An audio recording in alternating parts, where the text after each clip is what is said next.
अक्षराचा नवरा कॅनडाला होता. जेव्हा अक्षरा गरोदर राहिली तेव्हा सासूने तिच्या मुलींना सांगितलं, तुम्ही काहीही काम करू नका, जेणेकरून सर्व काम ही अक्षरा करेल. जेव्हा तिचं मूल मरेल तेव्हा आपण तिच्यावर आरोप लावून तिचा घटस्फोट करून घेऊ. अक्षरा कडक उन्हात काम करायची आणि एकदा वेदनेच्या तीव्रतेने बेशुद्ध पडली. सासूने मुलाला फोन केला की तुझी बायको अबॉर्शन करत आहे. तो अगदी वेड्यासारखा तिथून परत आला आणि बेशुद्ध अवस्थेतच अक्षराला दवाखान्यात घेऊन गेला. तेव्हा सासू आणि मुली आनंद साजरा करू लागल्या. थोड्या वेळानंतरच त्यांच्या पायाखालची जमीनच सरकली. जेव्हा दारावर सर्वेश काही दिवसापूर्वीच लग्न करण्याच्या उद्देशाने कॅनडाहून भारतात परत आला होता आणि त्याच्यासाठी भरपूर स्थळे अगदी रंग लावून उभी होती. परंतु सर्वेशच्या आईचा सरिताचा इरादा फक्त भावाच्या मुलीला सुनबाई करून या घरात आणण्याचा होता आणि त्यासाठी आज ती सर्वेशला घेऊन सर्वेशच्या होणाऱ्या सासरी जात होती, जिथे आज त्यांच्या एका नातेवाईकाचे लग्न होतं. परंतु सर्वेश ज्या मोकळ्या वातावरणातून आला होता त्यामुळेच तो स्वतःच्या आवडीचे लग्न करू इच्छित होता. ते लोक तिथे पोहोचले. विनया त्याला पहिल्या नजरेतच आवडली नव्हती, त्यामुळे तो शांत बसून मोबाईलमध्ये व्यस्त होता. परंतु विनयासकट अनेक इतर मुली त्याच्या आजूबाजूला फिरत होत्या आणि अगदी खूप चांगले कपडे घालून मेकअप करून आल्या होत्या. तो त्या सगळ्यांपासून सुटका करून घेण्यासाठी वॉशरूमचा बहाणा करून घराच्या आतल्या दिशेला गेला तेव्हा आतून येणाऱ्या आवाजाने तो स्तब्ध झाला. अपशकुनी, पटापट हात चालव, बाहेर पाहुणे बसले आहेत आणि तुझा हात भाजलाय. हरामखोर, कामचुकार कुठली. मग आता काम करू शकत नाही का? मीनाक्षी अगदीच कडक स्वरात कोणाला तरी बोलत होती आणि तिला शिवीघाळ करत बाहेर निघाली. त्या रडणाऱ्या आवाजाने सर्वेशचं लक्ष तिकडे वेधलं गेलं. तो अगदीच उत्सुकतेने किचनच्या दिशेने जाऊ लागला. तेव्हा त्या मुलीची पाठ त्याच्याकडे होती. हुंदके देत ती रडत होती. जेव्हा तो तिच्याजवळ गेला तेव्हा अगदी निरागस मुलगी तिचा जळालेला हात पाहत रडत होती. सर्वेश अगदीच हळू आवाजात बोलू लागला, तुमचा हात भाजला आहे तर मग त्यावर काहीतरी लावा. त्याने असं मागून म्हटलं, त्यामुळे ती अगदी हडबडून गेली आणि लगेचच तिची ओढणी ठीक करू लागली. तो एकटक तिला पाहत राहिला, जी दिसायला अतिशय सुंदर होती. तिने लगेचच तिची पाठ फिरवली आणि तिचं काम करू लागली आणि तो अगदीच हरवलेल्या मनस्थितीत तिला पाहत राहिला, जिने पहिल्या नजरेतच त्याच्या हृदयाचं जग बदललं होतं. तो विचारू लागला, मीनाक्षी मामी तुमची कोण लागते? त्यावर ती बोलू लागली की ती माझी काकू आहे. तुम्ही प्लीज बाहेर जा, नाहीतर तिला राग येईल. सर्वेश बाहेर गेला, परंतु ती मुलगी त्याच्या मनामध्ये बसली होती.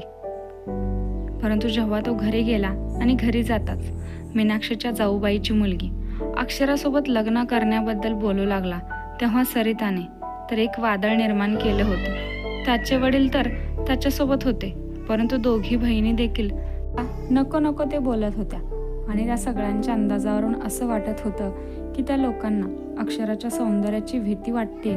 ठीक आहे, जर तुम्ही लोक या लग्नासाठी सहमत नसाल तर मी देखील लग्न न करताच परत जातो.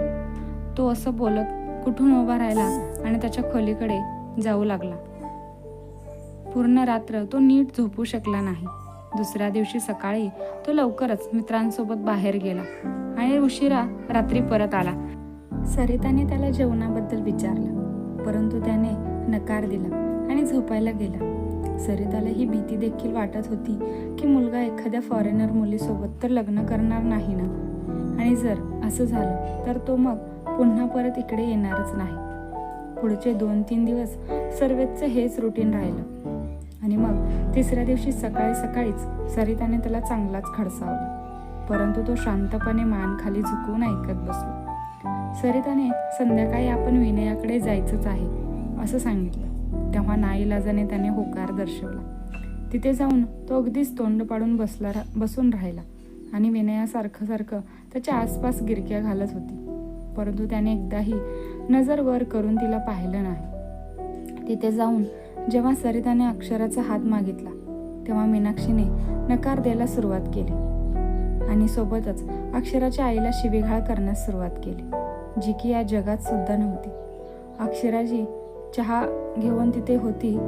मीनाक्षी धावतच तिच्याकडे गेली आणि तिचे केस पकडून तिला अगदीच निर्दयीपणे मारू लागली. बोलू लागली, नालायक कुठली, माझ्या मुलीची जागा घेण्याचा विचार करतेस, मी तुला आज सोडणार नाही.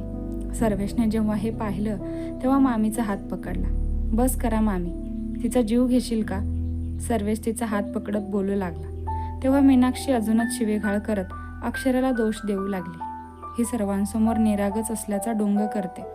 माझ्या मुलीसाठी येणारी स्थळं हिला पसंत करून जातात. अक्षरा अश्रू गाळत जेव्हा तिथून निघून गेली तेव्हा सर्वेशचं मन खूपच उदास झालं. त्याने त्याच वेळेला अक्षरासोबत लग्न करून तिला सोबत घेऊन जाण्याचा निर्णय घेतला.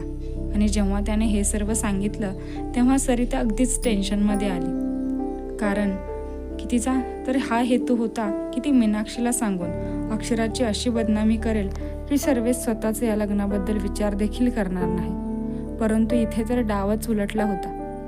सर्वेश बोलू लागला, मामी, तुम्ही माझं लग्न अक्षरासोबत लावून द्या, जेणेकरून यापुढे येणारी स्थळं तुमच्या मुलीला पसंत करतील.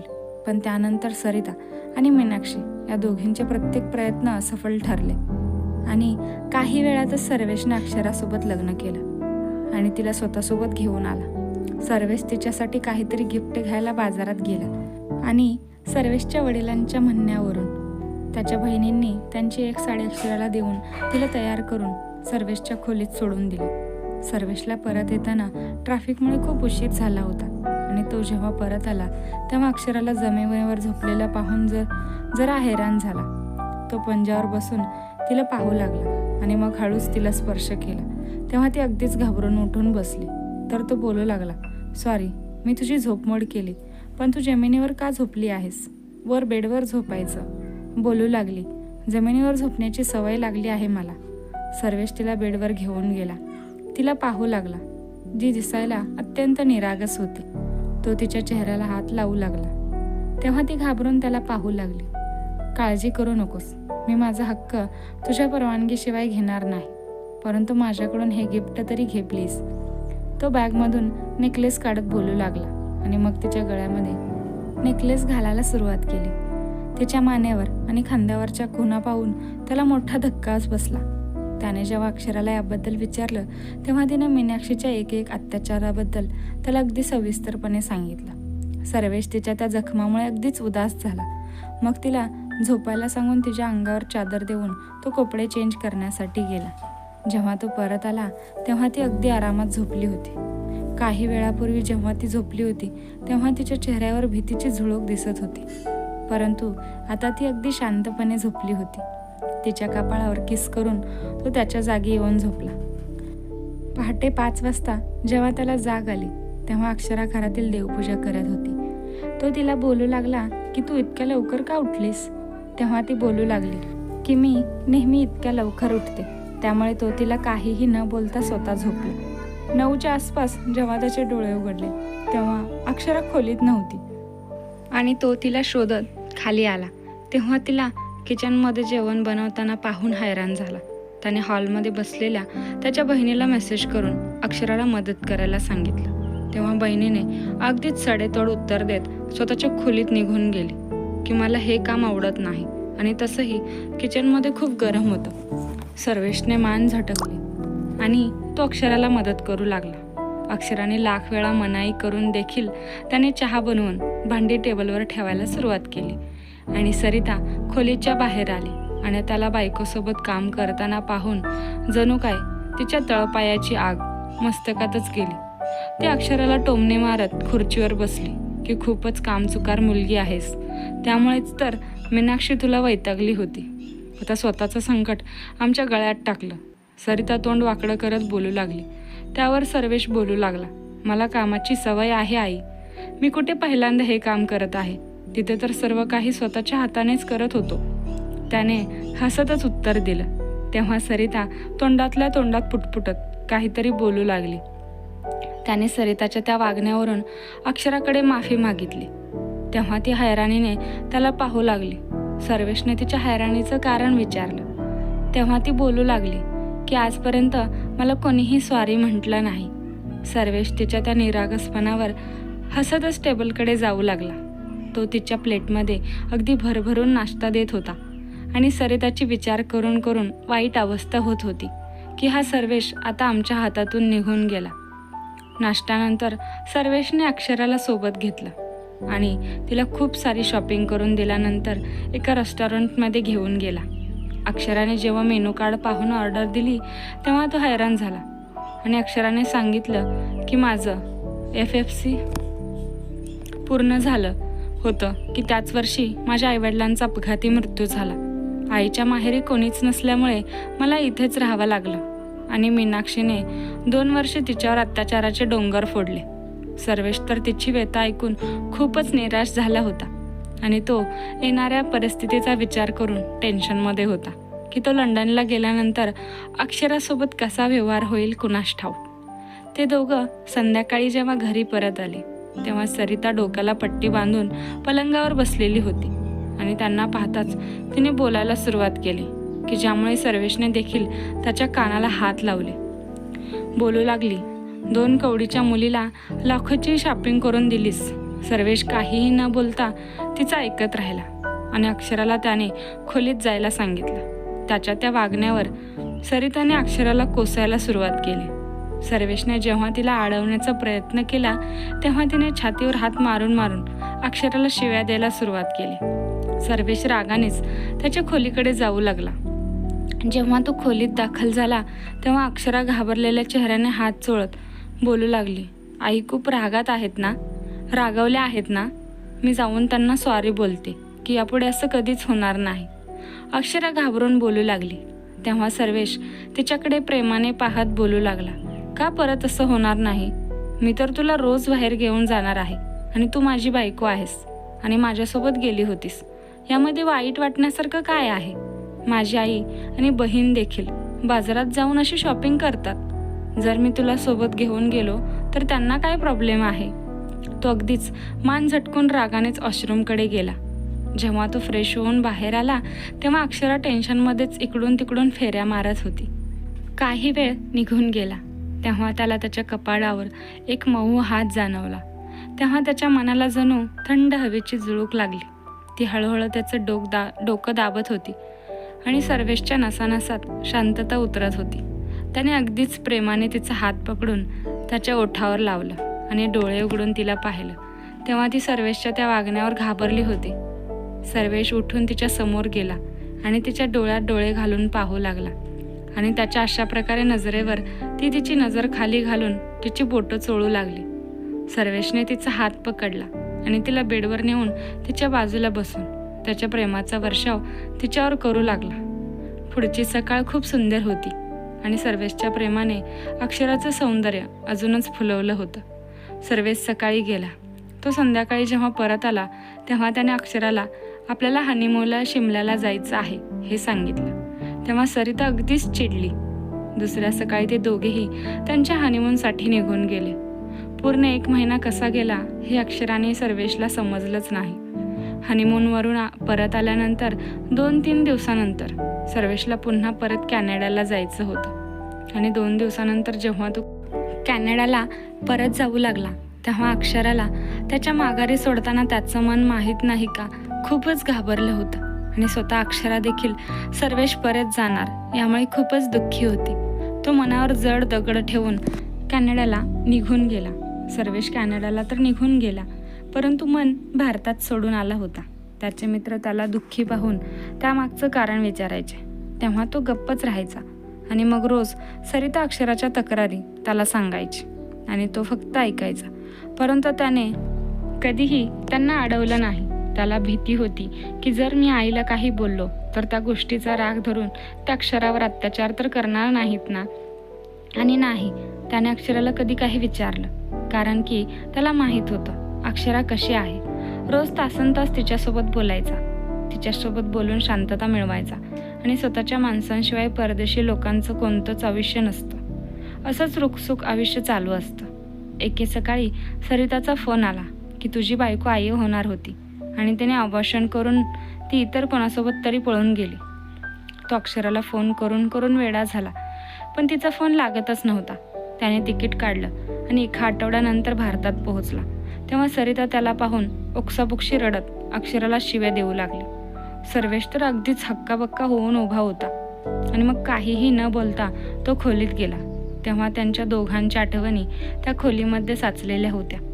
तो घाबरून उठून उभा राहिला आणि जाऊन टेरेसच्या पलंगावर आडवा झाला. आडवा होऊन आभाळाकडे पाहू लागला. त्याला झोपून काहीच वेळ झाला होता की त्याला असं वाटू लागलं जणू काही कोणीतरी हळू आवाजात त्याला हाक मारत आहे.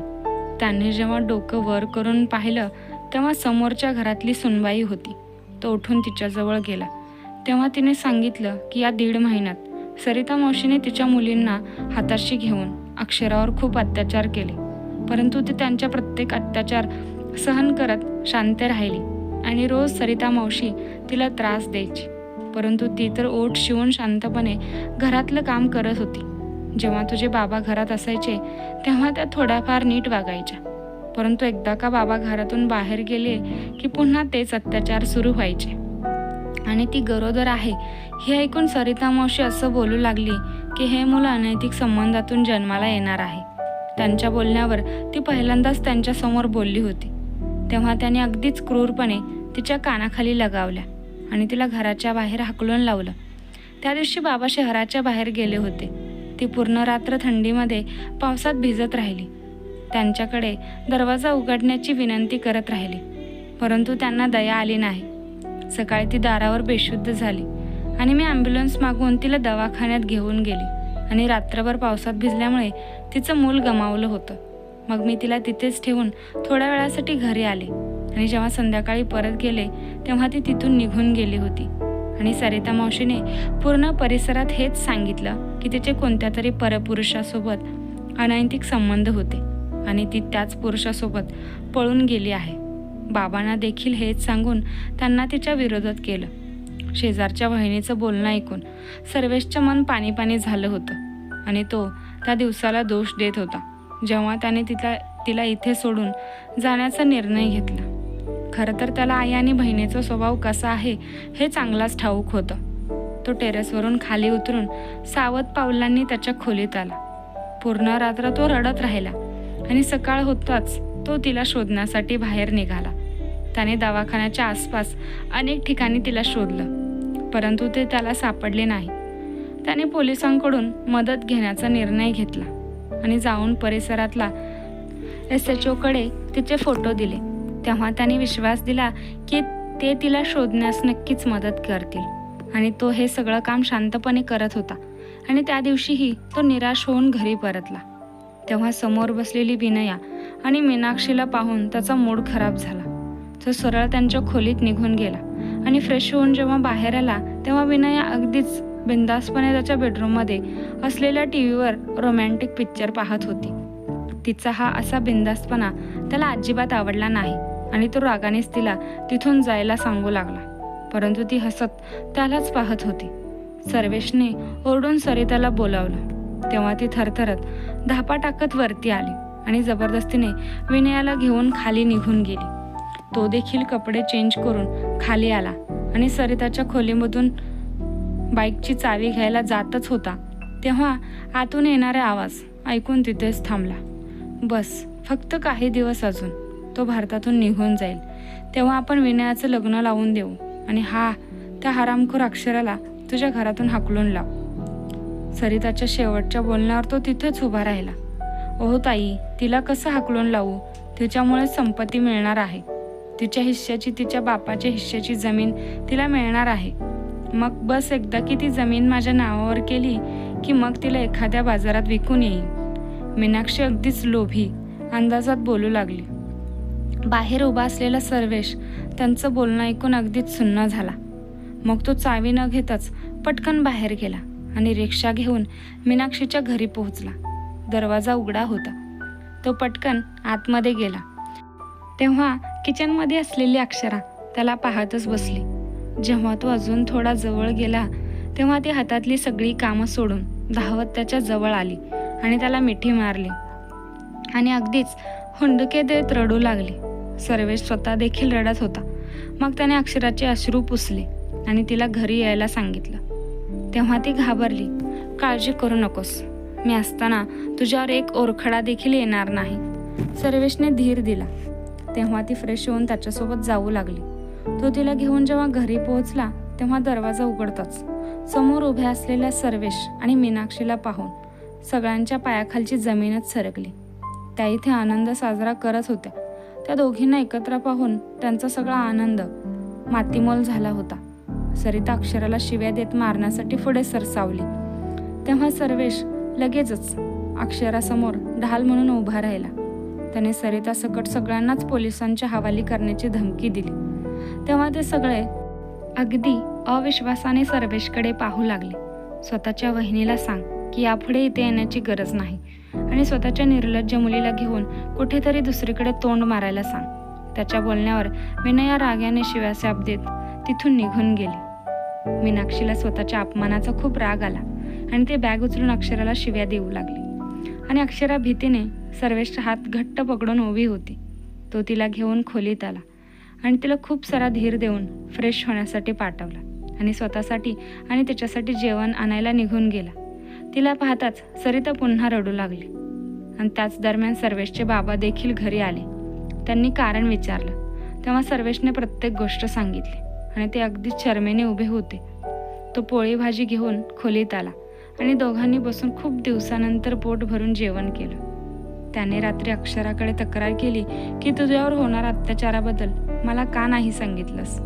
तेव्हा ती बोलू लागली की तुम्हाला तिकडे मला त्रास द्यायचा नव्हता. सर्वेश तिला पाहतच राहिला. ती इतक्या कमी वेळात त्याला किती समजून घेत होती. परंतु सरिता आई होऊन देखील स्वतःच्या मुलाला समजू शकली नाही. दुसऱ्या सकाळी उठला तेव्हा लग्न ठरवणाऱ्या बाईला सांगून स्वतःच्या बहिणीसाठी स्थळ आणायला सांगितलं. तेव्हा त्या खुश झाल्या आणि त्यांना खूप सारे शॉपिंग करून दिले. परंतु लग्नाच्या दिवशी पाठवणीच्या वेळेला त्याने बहिणींना सक्त ताकीद दिली की या घरामध्ये पाहुणे म्हणून यायचं असेल तर तुम्हाला दरवाजे नेहमी उघडे असतील, नाहीतर तुमच्यासाठी दरवाजे कायमचे बंद असतील. सर्वेशच्या या बोलण्यावर देखील खूप सारा तमाशा झाला. परंतु आता त्याला या तमाशाची सवय झाली होती. मग एके दिवशी मोठ्या कारमध्ये एक सूटबूट घातलेला माणूस त्याच्या घरी आला. तो अक्षराचा मामा होता. त्या दिवशी त्याला समजलं की अक्षराच्या आईचं माहेर खूप श्रीमंत होतं. परंतु अक्षराच्या आईवडिलांनी प्रेमविवाह केल्यामुळे त्यांनी अक्षराच्या आईसोबत सगळे संबंध तोडले होते आणि अक्षराला याबद्दल काहीच माहिती नव्हतं. तिला तर हेच सांगितलं होतं की तिला मामा आजोबा कोणी नाही. वर्षापूर्वी ते त्यांना शोधत राहिले आणि त्यांना बातमी मिळाली की अक्षराच्या आईवडिलांचा एका अपघातात मृत्यू झाला आहे. तेव्हा आजोबा आणि मामा अक्षराला शोधत मीनाक्षीकडे पोहोचले. परंतु मीनाक्षी खूप दिवस त्यांना टाळत राहिली आणि आज जाऊन ते अक्षराला शोधत येथे पोहोचले होते. मामाने हात जोडून अक्षराकडे माफी मागितली. तेव्हा ती मामाच्या त्या माफीवरती रडू लागली. मग ते अक्षराला घेऊन घरी ये असं सांगून निघून गेले आणि दुसऱ्या दिवशी सर्वेश अक्षराला घेऊन तिच्या आजोळी गेले. तिथे त्यांचा अगदी व्यवस्थित पाहुणचार केला गेला. अक्षराला तर सगळ्यांनी तळहाताच्या फोडाप्रमाणे वागवलं. तिची आई सर्वात मोठी होती आणि बाकीचे बहीण भाऊ तिच्यापेक्षा लहान होते. त्यामुळे त्यांचं लग्न देखील नंतरच झालं. त्यामुळेच काही बहिणी तिच्या वयाच्या होत्या तर काही खूपच लहान होत्या. सर्वजण तिला ताई ताई हाक मारत तिच्या मागे पुढे फिरत होत्या आणि ती इतकी खुश होती की याआधी सर्वेशने तिला त्यांच्या हनीमूनच्या दिवशी इतकं खुश पाहिलं होतं. ते 2-3 दिवस इथे राहिल्यानंतर जेव्हा परत जाऊ लागले तेव्हा अक्षराच्या आजोबांनी तिला एक चेक दिला. तो अक्षराच्या आईच्या हिश्श्याच्या जमिनीची किंमत होती. तिने वारंवार नकार देऊनही त्यांनी जबरदस्ती तो चेक त्यांच्या हातात दिला. ते घरी पोहोचले तेव्हा अक्षराने तो चेक सर्वेशकडे देत इथेच व्यवसाय सुरू करण्यास सांगितलं. परंतु त्याने अगदीच नम्रपणे हे सांगून नकार दिला की तो कॅनडामध्ये चांगला कमवतो, मग तिथे जाईल आणि सोबतच तुझा देखील विजा बनवायला दिला आहे आणि काही वेळानंतर तो तिथे बोलवणार होता. त्याच्या त्या बोलण्यावर अक्षरा गप्प राहिली आणि मग सर्वेशने त्या पैशाचं एक घर विकत घेऊन अक्षराच्या नावावर केलं. आई बाबा इथे एकटे कसे राहणार? अक्षराने उदास होऊन विचारलं. जसे आधी राहायचे तसेच राहतील. माझ्या दोघी बहिणीकडे फेरा मारत राहतील आणि आपण देखील प्रत्येक वर्षी इथे येऊ. तसंही आता माझं मन इथे राहण्यासाठी नाही करत. नात्यावरून माझा विश्वास सोडून गेला आहे. सर्वेशचं असं बोलू लागला तेव्हा तिने मान खाली घालून तोंडातल्या तोंडात काहीतरी बोलू लागली होती त्यांचं हे संभाषण बाहेर उभे असलेल्या सरिताला खूप लाजवत होतं आणि ती पायऱ्या उतरत होती की जिन्यावरून खाली पडली. सर्वेश आणि सर्वेशचे बाबा तिला घेऊन दवाखान्यात गेले. सरिताच्या पाठीच्या कण्याला दुखापत झाली होती, ज्यामुळे तिला अर्धांगवायूचा झटका आला होता. त्याच दिवसामध्ये दोघी बहिणी माहेरी राहायला आल्या की आम्हाला आईची सेवा करायची आहे, परंतु त्या दिवसभर बसून फक्त TV पाहायच्या आणि सरिता त्यांना आवाज देऊन देऊन थकून जायची.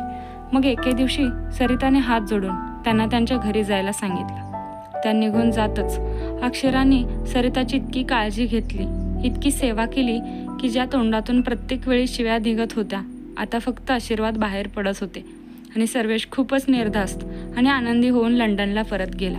तो कॅनडाला गेल्यानंतर पुन्हा एकदा अक्षरा गरोदर राहिली. तिथे जाताच त्यांनी तिघांचीही लंडनला येण्याची तयारी सुरू केली आणि त्यांचा विजा बनवला आणि 6 महिन्यांनी ते लोक कॅनडाला पोहोचले. तिथे 2 महिन्यांनी अक्षराने 2 सुंदर जुळ्या मुलांना जन्म दिला. सर्वेश तर आनंदाला काहीच पारावर उरला नव्हता. आयुष्य खूपच सुंदर वाटू लागलं. सरिता आणि अक्षरामध्ये आता इतकं प्रेम आणि इतकी काळजी आपुलकी निर्माण झाली होती की ते जिथे राहत होते त्या लोकांना त्या सासू सोना कमी आणि आई मुलगी जास्त वाटत होत्या. परंतु सरिता म्हणायची की ही माझी सून आहे आणि मी हिची सासू. सासू सून एखादी शिवी तर नाही, किंवा माझी सून माझ्या मुलींपेक्षा माझी जास्त सेवा करते. आणि अक्षरा म्हणायची की माझ्या सासूने माझ्या आईची पोकळी भरून काढली आहे. आणि सर्वेच त्यांच्या बोलण्यावर चेहऱ्यावर फक्त हसू आणायचा. असं म्हणायचा आयुष्य अगदी सोपं होतं जर नात्यामध्ये प्रेम असेल. आणि नात्यामध्ये प्रेम तेव्हाच असतं जेव्हा आपण प्रत्येक नातं त्या जागेवर ठेवून ते नातं अगदी व्यवस्थितपणे निभावतो, जसं नातं आज सरिता आणि अक्षरा निभावत होत्या.